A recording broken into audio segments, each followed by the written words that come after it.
کان من نہج سلفنا ثانیا الاخلاص للہ فی طلب القرآن. دوسری چیز، قرآن کو طلب کرنے میں، قرآن کو سیکھنے میں، قرآن کو حاصل کرنے میں، قرآن سے استفادہ کرنے میں اللہ کے لیے اپنے آپ کو خالص کرنا، اخلاص کو اپنانا. فإن النبی صلی اللہ علیہ وسلم، تو بے شک نبی صلی اللہ علیہ وسلم نے قد حث اصحابہ الکرام رضی اللہ عنہم علی طلب الجنۃ جزاء تعلمہم القرآن. قد حث تحقیق ابھارا ہے، موٹیویٹ کیا ہے، اصحابہ الکرام صحابہ کرام رضی اللہ عنہم کو علی طلب الجنہ جنت طلب کرنے پر، جزاء بدلے کے طور پر، تعلمہم القرآن ان کے قرآن سیکھنے پر، یعنی قرآن کو سیکھ کر اس کے بدلے جنت طلب کرنا، اس پر انہوں نے اپنے صحابہ کو ابھارا ہے کہ اس کی جزا جنت ہونی چاہیے. قرآن پڑھنے اور پڑھانے کی جزا دنیا نہیں، جنت کا شوق ہونا چاہیے. آپ سب ایک پریکٹس کریں، جیسے میں اپنے لیے جیسے دعا بھی کرتی ہوں اور میں اپنے آپ کے ساتھ ایک ایکسرسائز بھی کرتی ہوں. قرآن پڑھنا ہے، قرآن پڑھانا ہے. کیوں؟ پہلی چیز کیا ذہن میں آتی؟ کہنے کو کہتے ہیں اللہ کے لیے، جی بہت سے وسوسے بھی آ جاتے ہیں، ٹھیک ہے نا، تو ان سب کو کاٹنا ہے کہ نہیں، اس لیے بھی نہیں، اس لیے بھی نہیں، اس لیے بھی نہیں، اس لیے بھی نہیں. تو انشاءاللہ تعالی جب آپ شعوری طور پر اس کی کوشش کریں گے تو انہوں نے تو آپ کو ٹارگٹ بھی دے دیا نا جنت، تو بس ایک جنت ہی بڑا سا سامنے اپنے رکھیں، یعنی امیجنیشن میں کہ پڑھ رہے ہیں یا پڑھا رہے ہیں یا سیکھ رہے ہیں یا سکھا رہے ہیں، اس کی کوئی بھی خدمت کر رہے ہیں، جنت بدلہ ہے، جنت جنت. ٹھیک ہے، تو اپنے آپ کو بار بار ریمائنڈر دے، کیونکہ انسان بہت جلدی بھولتا ہے، یعنی کوئی اور چیز آنی نہیں چاہیے، اگر آ رہی ہے تو اس کو نگیٹ کریں، اس کو ہٹائیں. وحذرهم من ارادۃ الدنیا فی ذلک، اور انہیں خبردار کیا، ڈرایا، بچنے کو کہا دنیا کا ارادہ کرنے سے، فی ذلک اس معاملے میں، کمباحات الناس، جیسے ایک دوسرے پر فخر کرنا. یہ جو نمبروں کی دوڑ ہوتی ہے اور جو نمبروں کی ہرس ہوتی ہے اور نمبروں کے لیے لڑائیاں ہوتی ہیں، وہ کیا ہوتی ہیں؟ جنت. واقعی کہنے کو تو آپ نے کہا تھا اللہ کے لیے، لیکن جب کرنے کا وقت آتا ہے تو پھر 0.5 پر بھی لڑائی جھگڑا شروع کر دیتے ہیں. میرے اتنے نمبر ہونے چاہیے تھے، میری پوزیشن جا رہی، کیا فرق پڑتا اگر چلی جائے، کیا ہو جائے گا؟ پوزیشن لینا تو مقصد نہیں تھا. تو جب تک آپ سرٹیفکیٹ اور پوزیشن اور رتبہ اور مرتبہ کی خواہش رکھیں گے، جنت تو پیچھے چلی جائے گی. تو اپنی نیتوں کو خالص کریں. کب مباحات، مباحات ہوتی ہے ایک دوسرے پہ فخر کرنا، دیکھو میرے اتنے نمبر، جیسے بچے نہیں ایک دوسرے کو چڑھاتے دکھاتے. وَالتَّأَكُّلِ بِهِ، اور اس کے ذریعے کھانا، یعنی دنیا کمانا. لٹرلی اس کا مطلب صرف کھانا کھانا نہیں ہوتا، اس سے مراد دنیا کا مال کمانا. فعن ابی سعید الخدری عن النبی صلی اللہ علیہ وسلم قال تعلموا القرآن. ابو سعید خدری رضی اللہ عنہ نبی صلی اللہ علیہ وسلم سے روایت کرتے ہیں، حدیث ہے، تعلموا القرآن، قرآن کی تعلیم حاصل کرو، واسألوا اللہ بہ الجنہ، اور اس کے ذریعے اللہ سے جنت کا سوال کرو. قبل ان یتعلمہ قوم یسألون بہ الدنیا، اس سے پہلے کہ وہ لوگ اس کو سیکھیں جو اس کے ذریعے دنیا کا سوال کریں گے، دنیا چاہیں گے، دنیا مانگیں گے. فإن القرآن یتعلمہ ثلاثۃ، کیونکہ قرآن کو سیکھتے ہیں 3 طرح کے لوگ. رجل یباہی بہ، وہ آدمی جو اس کے ذریعے فخر کرتا ہے. ورجل یستأکل بہ، وہ آدمی جو اس کے ذریعے کھاتا ہے. ورجل یقرأہ للہ، اور وہ آدمی جو اس کو اللہ کے لیے پڑھتا ہے، اللہ کے لیے پڑھتا ہے. اب آپ اپنے آپ کو جہاں چاہیں رکھ لیں، لیکن جب ایک چیز چاہیں گے تو دوسری تو پیچھے چلی جائے گی نا. پھر جب آپ اللہ کی رضا چاہیں گے، جنت چاہیں گے، تو یہ نہیں ہوگا کہ اللہ تعالیٰ آپ کو تنہا چھوڑ دے گا اور آپ کی عزت چلی جائے گی. آپ نمبروں کے ذریعے عزت لینا چاہتے ہیں؟ نہیں، اس کو بھلا دیں. پڑھنے میں سنجیدگی اختیار کریں، محنت کریں، توجہ کریں. اور جب آپ محنت کریں گے تو محنت کے آثار آپ پر نظر آئیں گے. وہ وائبز آئیں گی لوگوں کو، لوگوں کے دل میں خود بخود آپ کی قدر پیدا ہو جائے گی. مقصود یہ نہ ہو کہ میں اس لیے محنت کروں کہ لوگوں کے دل میں میری قدر پیدا ہو، نہیں، آپ اللہ کے لیے ہو جائیں، اللہ آپ کی محبت دوسروں کے دل میں ڈال دے گا. اور دنیا کا غم نہ کرے، دنیا کی فکر نہ کرے، نیت نہ رکھے دنیا کی. دنیا ذلیل ہو کر آپ کے پاس آئے گی، آپ چاہیں گے نہیں تو پھر بھی آپ کو ملے گی، کیونکہ آپ نے اپنے آپ کو اللہ کی رضا کے لیے وقف کر دیا. وَكَانَ يَحُثُّهُمْ عَيْدًا عَلَى سُؤَالِ اللَّهِ تَعَالَى بِالْقُرْآنِ، اور نبی صلی اللہ علیہ وسلم ان کو ترغیب دیتے تھے، ابھارتے تھے قرآن کے ذریعے اللہ تعالیٰ سے سوال کرنے پر، یعنی قرآن کے ذریعے اللہ تعالیٰ سے مانگنے کی ترغیب دیتے تھے، یعنی قرآن کا وسیلہ دے کر. وَعَدَمِ سُؤَالِ النَّاسِ شَيْئًا بِقِرَاءَةِ الْقُرْآنِ، اور اس بات سے بھی کہ وہ قرآن کی قرأت کے بدلے لوگوں سے کچھ بھی نہ مانگے. اب تو بعض اوقات سننے میں آتا ہے، بلکہ کسی نے لکھا ہمیں کہ آپ کے سینٹر میں ہم یہ کورس کروانا چاہتے ہیں، لیکن یہ ہے کہ اس کے لیے پہلے آپ کو ایڈوانس پے کرنا ہوگا، اتنے % دینا ہوگا. تو جواب ہی نہیں دیا میں نے کہا یہ نہ ہمارا طریقہ رہا ہے اور نہ اس طریقے سے ہم کوئی علم لانا چاہتے ہیں. جب آنے والے کی نیت ہی مال کمانا ہو تو پھر سیکھنے والوں کی کیا نیت ہوگی، وہی بن جائے گی، تو پھر برکت کہاں سے رہے گی.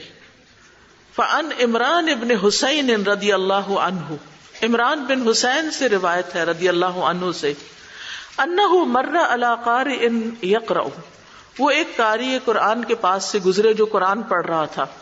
ثم سأل، پھر اس نے مانگنا شروع کر دیا. قرآن پڑھنے کے بعد اچھی قرأت ہوگی، جب ختم کیا تو لوگوں سے کہا کہ اب مجھے کچھ دو. فاسترجع، تو انہوں نے انا للہ و انا الیہ راجعون کہا.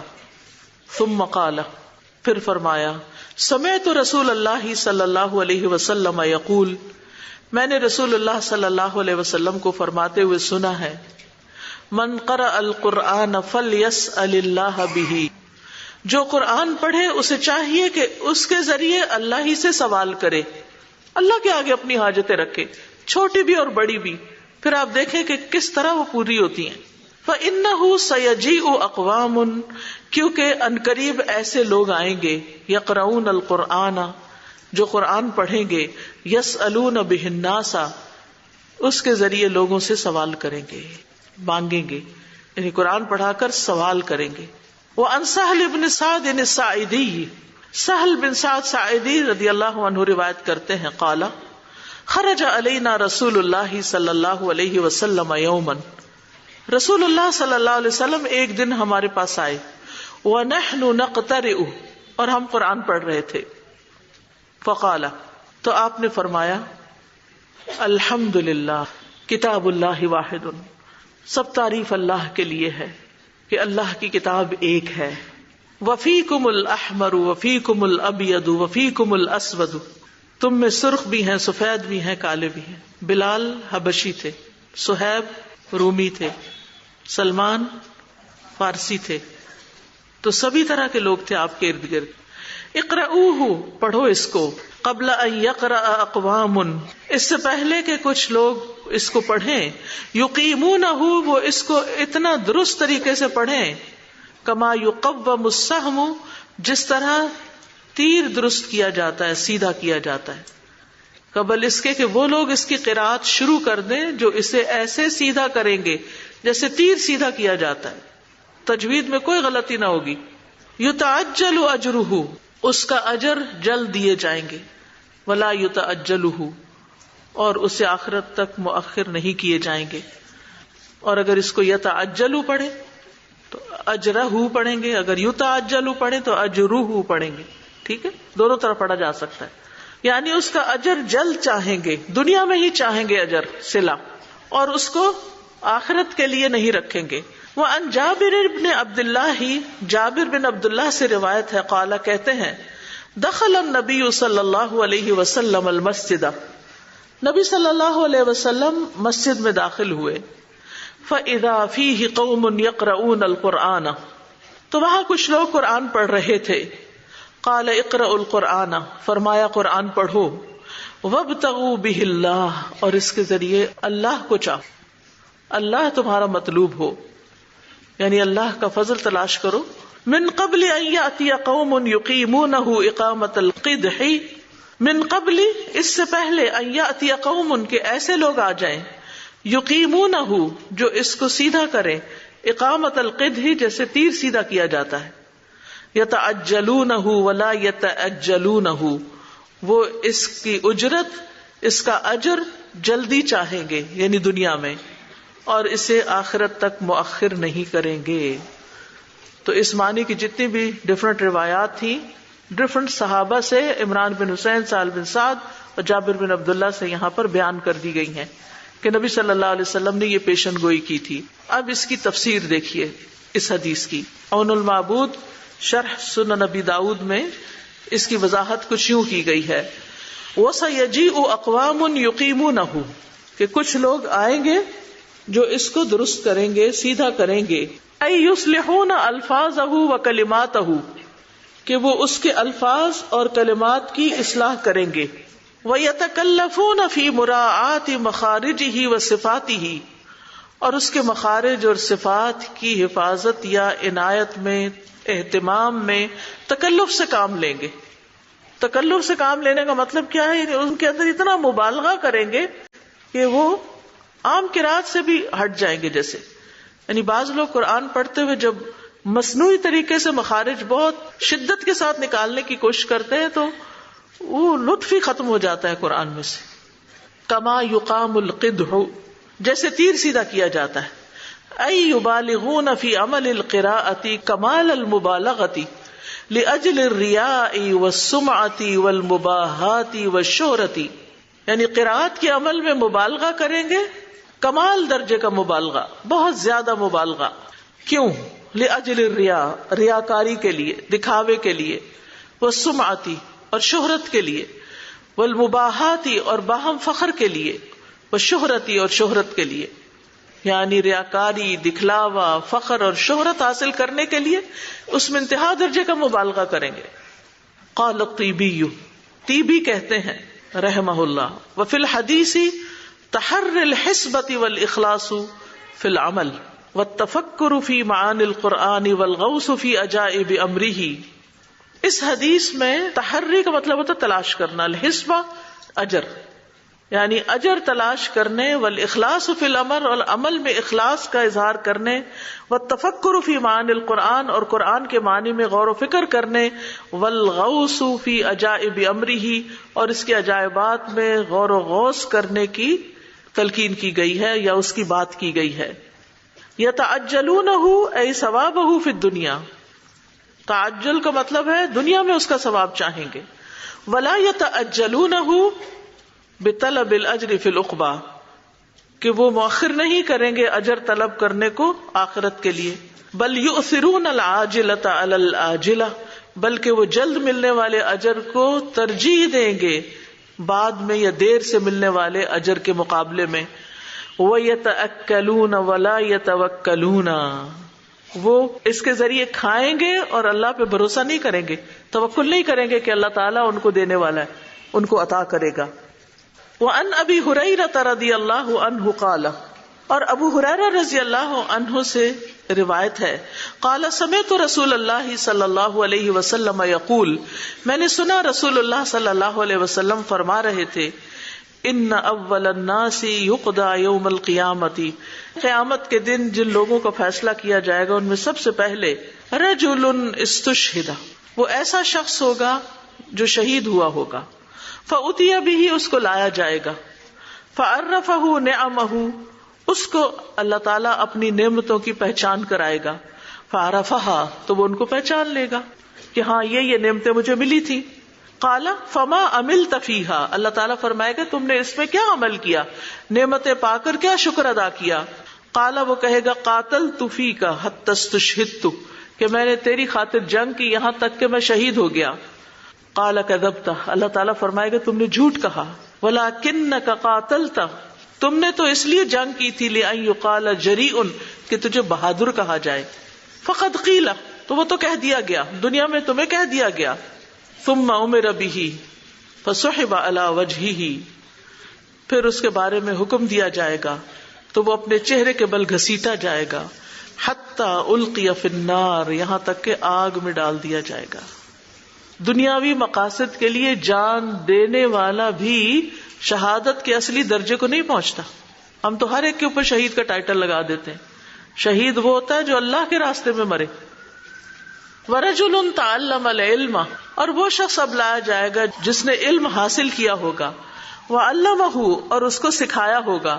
وَقَرَأَ الْقُرْآنَ، اور قرآن پڑھا ہوگا. فَأُتِيَ بِهِ، اس کو لایا جائے گا. فَعَرَّفَهُ نِعَمَهُ، تو اللہ تعالیٰ اس کو اپنی نعمتوں کی پہچان کرائے گا. فَعَرَفَهَا، وہ ان کو جان لے گا. قَالَ، تو اللہ تعالیٰ فرمائے گا فَمَا عَمِلْتَ فِيهَا، تم نے ان میں کیا کیا، یعنی ان نعمتوں کو پا کے پھر کیا کیا. قَالَ، وہ کہے گا تَعَلَّمْتُ الْعِلْمَ وَعَلَّمْتُهُ، میں نے علم حاصل کیا اور علم سکھایا. وَقَرَأْتُ فِيكَ الْقُرْآنَ، اور تیری خاطر قرآن پڑھا. قَالَ كَذَبْتَ، اللہ تعالیٰ فرمائیں گے تو نے جھوٹ کہا. وَلَكِنَّكَ تَعَلَّمْتَ الْعِلْمَ لِيُقَالَ عَالِمٌ، تم نے تو اس لیے علم حاصل کیا تھا کہ تجھے عالم کہا جائے. اور اب تو باقاعدہ عالمہ کورس کے نام سے تعلیم دی جاتی کہ یہ پڑھو گے تو عالمہ بن جاؤ گے. تو ٹھیک ہے، علم کی خواہش ہونی چاہیے، دعائیں کرنی چاہیے، علم میں ہر روز آگے بڑھنا چاہیے، لیکن عالمہ کہلوائے جانے کا شوق نہیں ہونا چاہیے. وَقَرَأْتَ الْقُرْآنَ لِيُقَالَ هُوَ قَارِئٌ، اور تم نے قرآن اس لیے پڑھا کہ تجھے قاری کہا جائے. فَقَدْ قِيلَ، وہ کہہ دیا گیا. ثُمَّ أُمِرَ بِهِ، پھر اس کے بارے میں حکم دیا جائے گا. فَسُحِبَ عَلَى وَجْهِهِ، تو اس کو چہرے کے بل گھسیٹا جائے گا. حَتَّى أُلْقِيَ فِي النَّارِ، یہاں تک کہ آگ میں پھینک دیا جائے گا. کتنی شدید ضرورت ہے اس بات کی کہ ہم اپنی نیتوں کی تجدید کریں اور بار بار اپنے آپ کو پرکھیں کہ ہمارا کیا مقصد ہے اس سارے کام کا. کیوں آتے ہیں، کیوں گھر سے نکلتے ہیں، کیوں پڑھنے جاتے ہیں، کیوں پڑھتے ہیں، کیوں ایگزام دیتے ہیں، کیوں ٹیسٹ دیتے ہیں، کیوں یہ سبق یاد کرتے ہیں. ان ساروں کے پیچھے کیا مقاصد ہیں. اور یہ صحیح مسلم کی حدیث ہے.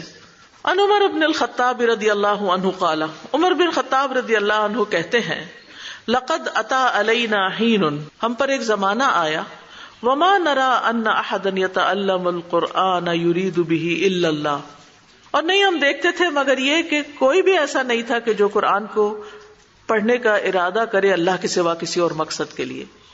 یعنی ہم پر ایک ایسا زمانہ بھی آیا کہ ہم دیکھتے تھے کہ ہر کوئی صرف اللہ کی رضا کے لیے قرآن سیکھ رہا ہے. کان ہا ہنا بأخرۃ، اب یہاں کچھ اور لوگ آ گئے ہیں.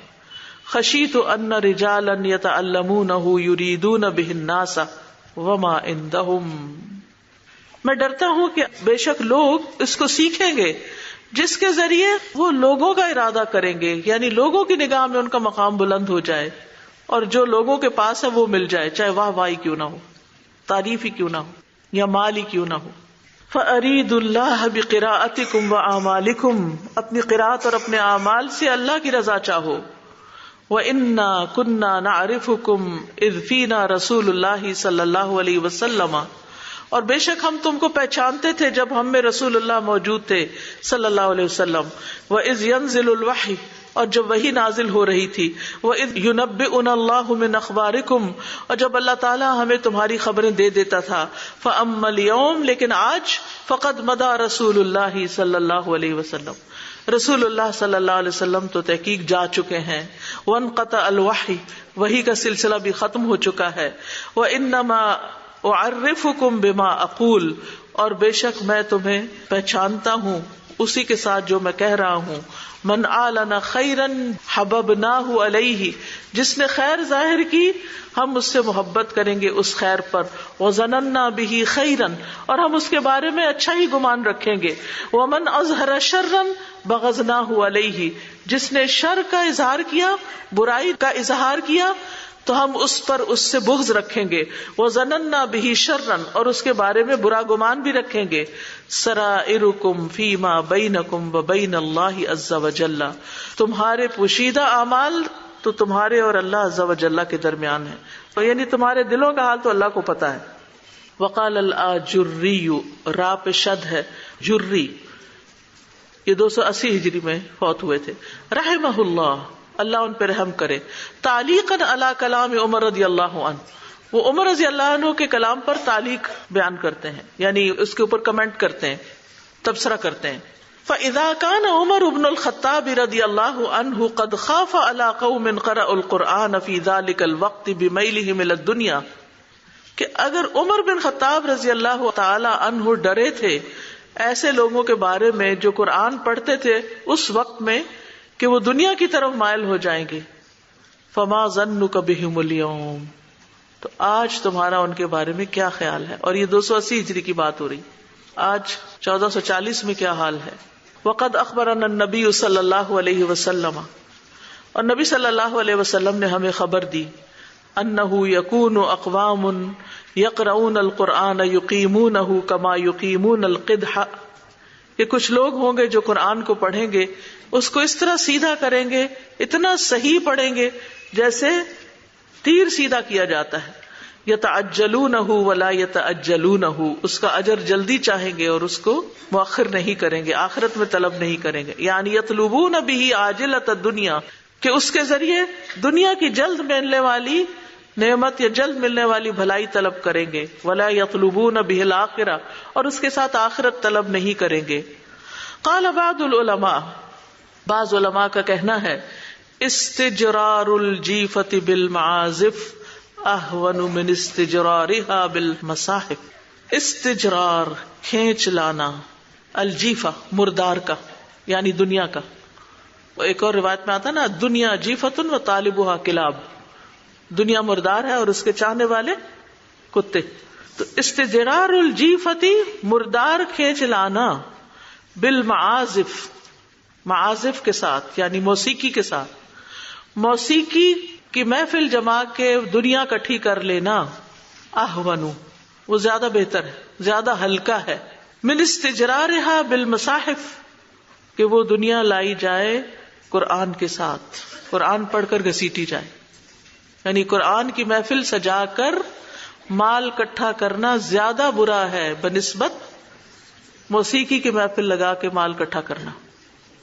وروی عن الحسن البصری، حسن بصری سے روایت ہے، انہ قال، وہ کہتے ہیں، البہلوان، بہلوان نہیں ہے، بہلوان الذی یلعب فوق الحبال، وہ پہلوان جو رسیوں کے اوپر کھیلتا ہے، جیسے وہ چائنیز ایک رقصہ ہوتا ہے نا رسیوں کے اوپر چل رہے ہوتے ہیں، احسن من العلماء، وہ زیادہ اچھا ہے ان علماء سے، الذین یمیلون الی المال، وہ جو مال کی طرف راغب ہوتے ہیں، یعنی کرتب دکھا کے، تماشے دکھا کے پیسے جمع کر لینا، جیسے مداری ہوتا ہے کوئی، اس کا پیشہ زیادہ بہتر ہے بنسبت ان علماء کے کہ جو قرآن پڑھا کر دنیا کی طرف راغب ہوں، لأنہ یأکل الدنیا بالدنیا، کیونکہ وہ تو دنیا سے دنیا کما رہے ہیں، وہؤلاء یأکلون الدنیا بالدین، اور یہ دین سے دنیا کما رہے ہیں، فیصدق علیہم قولہ تعالی، تو ان پر اللہ تعالی کا یہ قول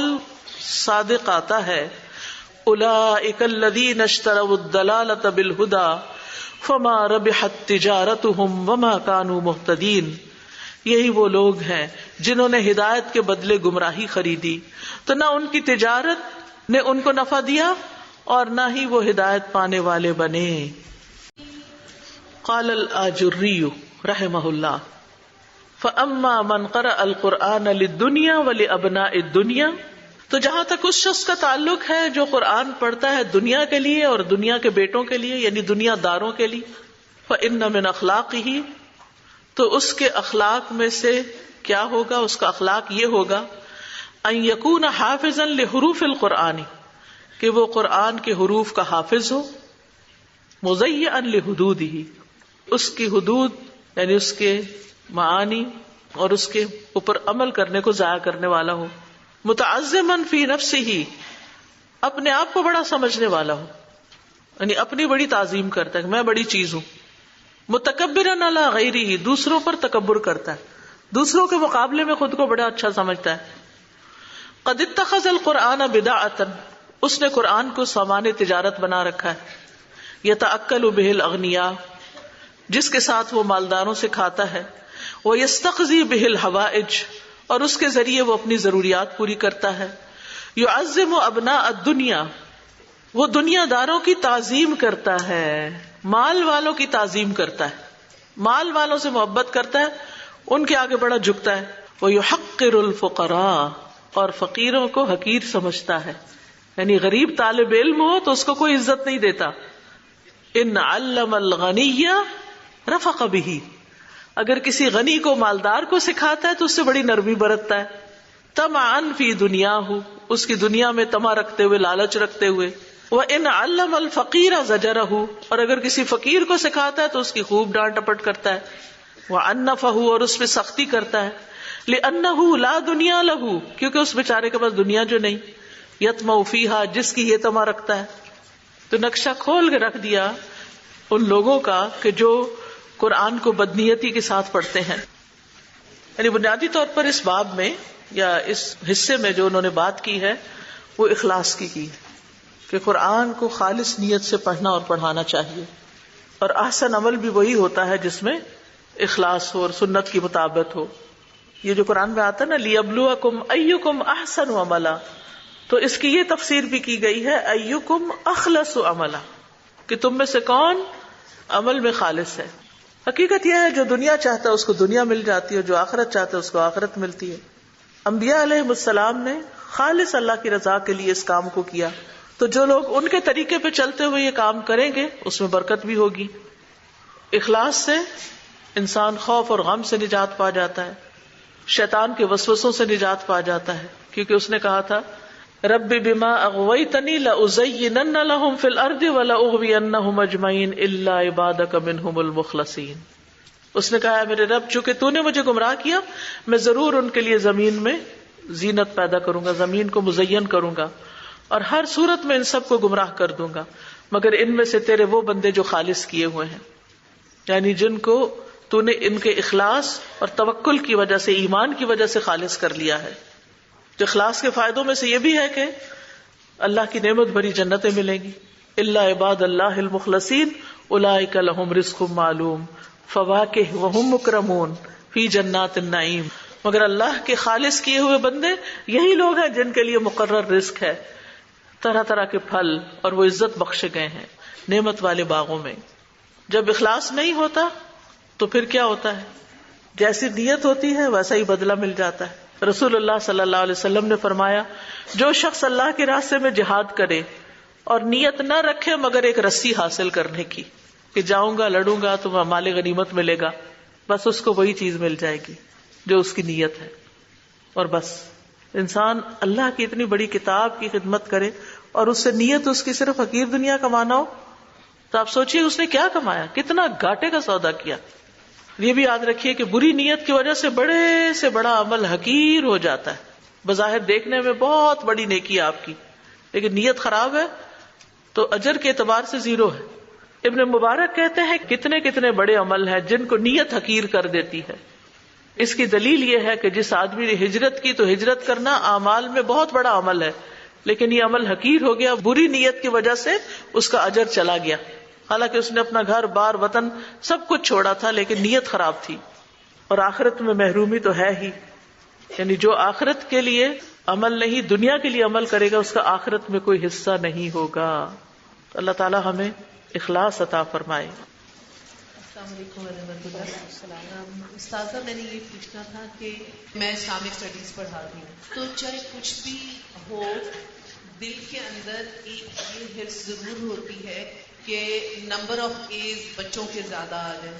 اب یہ ہے تو دنیاوی چیز، یہ خواہش اگر ہے بھی تو اس کے اوپر یہ خواہش لے آئے اپنے اندر بھی اور ان کے اندر بھی ڈالیں کہ ایک ایک حرف بھی جو آپ پڑھ رہے ہیں اس کا بے پناہ اجر ہے جو کہیں زیادہ ہے. یعنی یہ جو دنیا کے یہ چھوٹے چھوٹے موٹیوز ہوتے ہیں، نمبر زیادہ آ جائے، یہ کچھ یہ انسان کو بعض اوقات محنت کے لیے ابھارتے ہیں، لیکن یہ مقصود نہ ہو، کلی مطلوب نہ ہو، مطلوب اس سے اوپر کچھ اور ہو. اسی لیے تو شروع میں بات ہوئی تھی نا کہ وسوسے جو آتے ہیں ان وسوسوں کو نگیٹ کر کے پھر جنت کو سامنے لے آنا. اور دوسری بات یہ استاذہ کہ کچھ تو یہ جابس تو پیڈ جابس ہیں، آپ خود مطالبہ نہیں کرتے، وہ تو ایک سسٹم ہے جس میں آپ جاتے ہیں. اس میں آپ یہ بھی کریں نا کہ اس کے علاوہ بھی اپنے علم کو فی سبیل اللہ کے راستے میں دیں. یعنی وہ جاب تو ایک سسٹم بنا ہوا ہے نا، تو اس سسٹم میں آپ جائیں گے، لیکن اس کے علاوہ بھی کچھ نہ کچھ وقت فری آف کاسٹ لوگوں کو دین کی تعلیم دینے کے لیے، خالصتاً اپنی آخرت کے لیے، چاہے وہ ماسیاں ہی کیوں نہ ہو، غریب بچے ہی کیوں نہ ہو، کہ جو بالکل بھی افورڈ بھی نہیں کر سکتے بےچارے اور وہ محروم پھر رہے ہیں. جو بڑے بڑے لوگ ہیں جن کے پاس مال ہے وہ تو اچھے سے اچھے قاری کو گھر بلا کے اچھی پے دے کے بچے کو پڑھوا لیتے ہیں. ان غریبوں کا کوئی والی وارث نہیں ہے. استاذہ نیت کے معاملے میں بد نیتی تو سمجھ آتی ہے، بے نیتی کا بھی تو انسان شکار ہو جاتا ہے. جی ہاں، ایک روٹین ایک مشین بن جاتا ہے، اس سے بھی بچنا چاہیے. تو ایسے ہماری نیت کرنا، جب قرآن بار بار پڑھیں گے نا تو وقتاً فوقتاً نیت کی بات خود ہی آ جائے گی. اس میں ان چیزوں سے جڑے رہیں گے نا تو وہ آپ کو پھر اصلاح کریں، پھر ٹریک پہ ڈال دیں گے، پھر ہٹنے لگیں گے، پھر واپس سے ڈالیں گے. السلام علیکم. وعلیکم السلام. استاذہ میں آپ سے بات کرنا چاہ رہی تھی اخلاص پہ.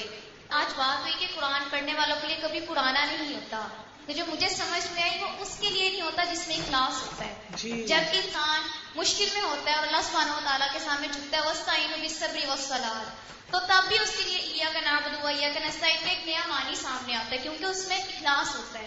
اور اس کے لیے قرآن کبھی پرانا نہیں ہوتا، اور جس میں اخلاص نہیں ہوتا وہ کیونکہ اس کے مقاصد حقیر ہیں تو اس کی تھوڑی سی کوشش بھی اس کو تھکا دے گی. جی.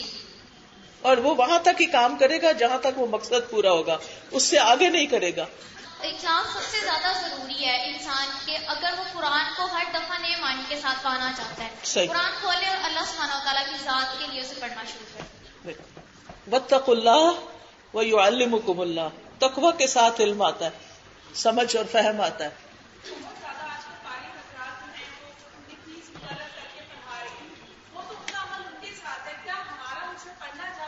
جی ہاں، پڑھنا جائز ہے.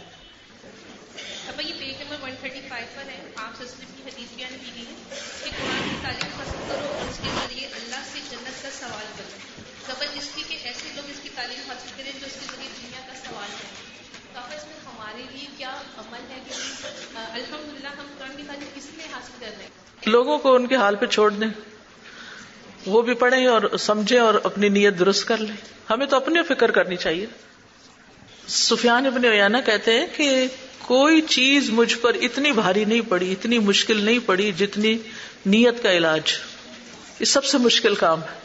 بار بار اپنے آپ کو سیدھا کرنا، بار بار واپس لانا، بار بار واپس لانا، کیونکہ بھٹکنے میں دیر نہیں لگتی، پھسلنے میں دیر نہیں لگتی. اچھی سے اچھی نیت کے ساتھ انسان نیکی کے کام میں چلتا ہے، راستے میں کوئی چیز اس کی توجہ بانٹ لیتی ہے اور وہ نیت خراب ہو جاتی ہے، شیطان اچکتا ہے، تو اس کو واپس لانا چاہیے. اپنے آپ کو یعنی روز تجدید کرنی چاہیے. کیوں کر رہی. ہم سب کے لیے ایک مشکل مرحلہ ہے، یہ آسان نہیں ہے. ٹھیک ہے نا. اور اس میں ہمارا امتحان بھی بڑا ہوتا ہے اس اعتبار سے کہ جب ہم کوئی نیکی کا کام کرنے لگتے ہیں نا تو اس میں رکاوٹیں آتی ہیں، اس میں مشکلیں آتی ہیں.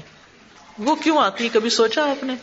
وہ ہماری نیت ہی کو خالص کرنے کے لیے آتی ہیں، ہمیں سیدھا کرنے کے لیے آتی ہیں، ہمیں کچھ سکھانے کے لیے آتی ہیں. ہمارا امتحان ہوتی ہیں کہ ہم یہ کام کیوں کر رہے ہیں.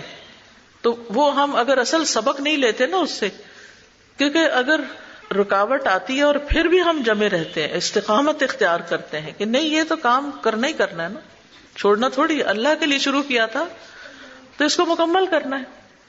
اور اگر دنیا کے لیے ہو تو دنیا کے مقاصد جب پورے ہو جائیں تو انسان کام چھوڑ دیتا ہے نیکی کا. احسب الناس ان یترکوا ان یقولوا آمنا وهم لا یفتنون، کیا لوگوں کو بس اتنا کہنے پہ چھوڑ دیا جائے گا کہ ہم ایمان لائے اور وہ آزمائے نہیں جائیں گے؟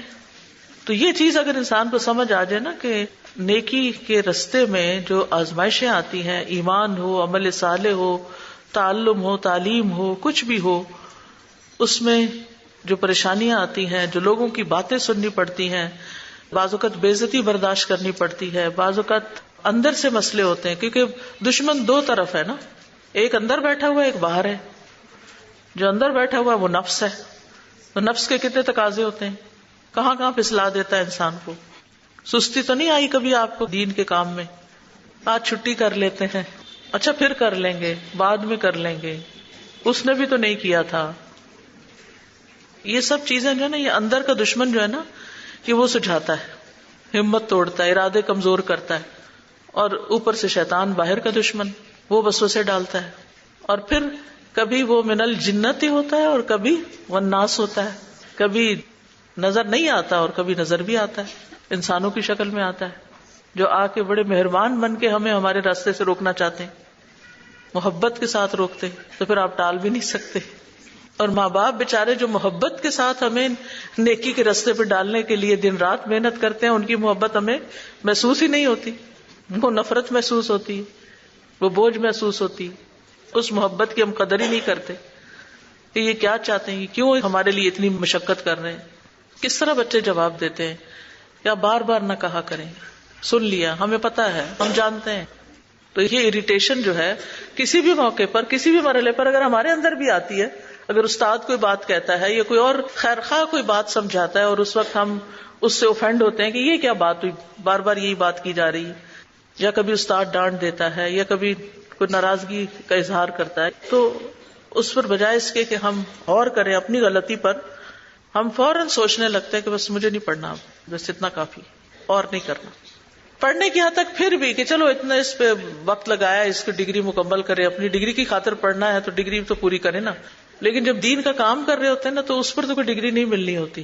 یہی جب پڑھنے کے بعد پڑھانے کے مرحلے میں آتے ہیں تو پھر تو اور بھی زیادہ ہمیں وجوہات اور اسباب مل جاتے ہیں اس کام کو چھوڑنے کے. چھوٹی چھوٹی باتیں ہمیں اس راہ سے ہٹانے کے لیے کافی ہو جاتی. کسی نے قدر ہی نہیں کی، آج تک تعریف کا ایک جملہ نہیں بولا، کبھی شاباش ہی نہیں کہی، اکنالج بھی نہیں کیا، کبھی پلٹ کے جواب ہی نہیں دیا، ہمیں تو کبھی ترجیح نہیں دی، کام ہم کرتے ہیں، تعریف دوسروں کی جاتی ہے. اس قسم کے شکوے کتنی جہالت کی باتیں ہیں. جس کے لیے کر رہے ہیں وہ تو دیکھ رہا ہے نا، اور اگر اس کے دیکھنے کو محسوس کرے تو دل خوشی سے بھر جاتا ہے.